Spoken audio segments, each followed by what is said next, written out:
కొన్నిసార్లు ప్రకృతి ప్రాణాలు కూడా తీస్తుంది. పని చేసుకుందాంలే అని వెళ్ళిన వారు ప్రాణాలు పోయి శవాలుగా తిరిగి వచ్చారు. రోజు కూలి చేసుకుని ఇల్లు గడుపుకునే వారితో విధి ఆట ఆడింది. కానీ ఈ ఆటలో గెలిచింది ఎవరు, ఓడింది ఎవరు? ఎప్పట్లాగానే గెలిచేది విధే, పోయేవి మాత్రం అమాయకపు ప్రాణాలు. అలానే ఈ ప్రాణాలు కూడా పోయాయి.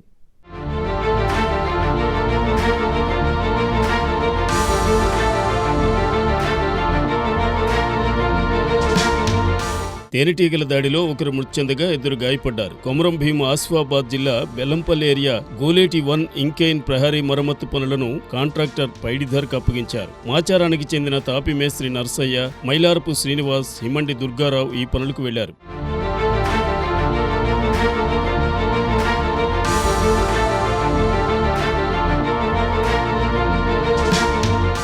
ఈ క్రమంలో పక్కనున్న చెట్టుపై ఉన్న తేనెటీగలు వీరిపై దాడి చేశాయి. ప్రాణభయంతో పరుగులు తీసిన నర్సయ్యకు తీవ్ర గాయాలు కాగా మిగతా ఇద్దరికి స్వల్ప గాయాలయ్యాయి. నర్సయ్యను గోలేటిలోని సింగరేణి డిస్పెన్సరీకి తరలించి ప్రథమ చికిత్స అందించారు. అనంతరం మెరుగైన వైద్యం కోసం బెల్లంపల్లి ఏరియా ఆసుపత్రికి తరలిస్తుండగా మార్గ మధ్యలోనే మృతి చెందాడు.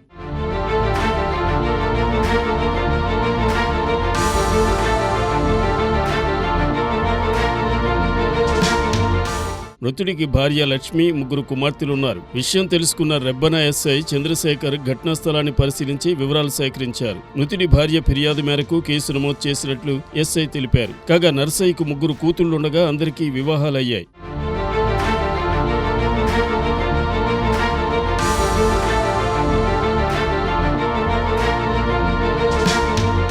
పెద్ద కూతురు సంధ్య అన్నీ తానై తండ్రి అంత్యక్రియలు నిర్వహించింది. ఏఐటీయూసీ నాయకులు ఏరియా ఆసుపత్రికి వెళ్లి మృతదేహాన్ని పరిశీలించారు. మృతుడి కుటుంబానికి 3 లక్షల రూపాయల పరిహారం ఇచ్చేలా కాంట్రాక్టర్తో మాట్లాడి ఒప్పించినట్లు వారు తెలిపారు.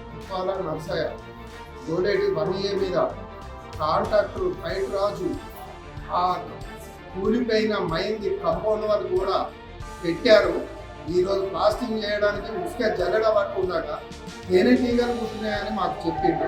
మొత్తం అక్కడ 4 మనుషులు పనిచేస్తున్నారు. వేరే వాళ్ళకైతే నాకు అక్కడ తేనెటీగలు పుట్టినట్టు తెలియలేదు. మమ్ముల గోలేట్ హాస్పిటల్లో మీ అమ్మాయికి తేనెటీగలు పుట్టినాయి, మీరు రాండి అని చెప్పారు. చెప్పినాక మేము గోలేట్ హాస్పిటల్కి వచ్చే వాళ్ళకు మమ్ముల లేదా ఆల్రెడీ బెల్లంపల్లి పంపించాము, ఇంతకుముందే మీ అన్నయ్యకు తేనెటీగలు పుట్టినాయని చెప్పేసి కాంట్రాక్టర్ అనేది అయినా నాకు సింగరేణి హాస్పిటల్లో బెడ్ మీద పడుకొని చెప్పాను. ఏమైంది అన్నా, మరి మా అన్నయ్యకి ఏమైంది అన్నా అని నేను అడిగాను. అడిగితే తేనెటీగలు పుట్టినాయి, బెల్లంపల్లి పంపించామని చెప్పాడు అన్న.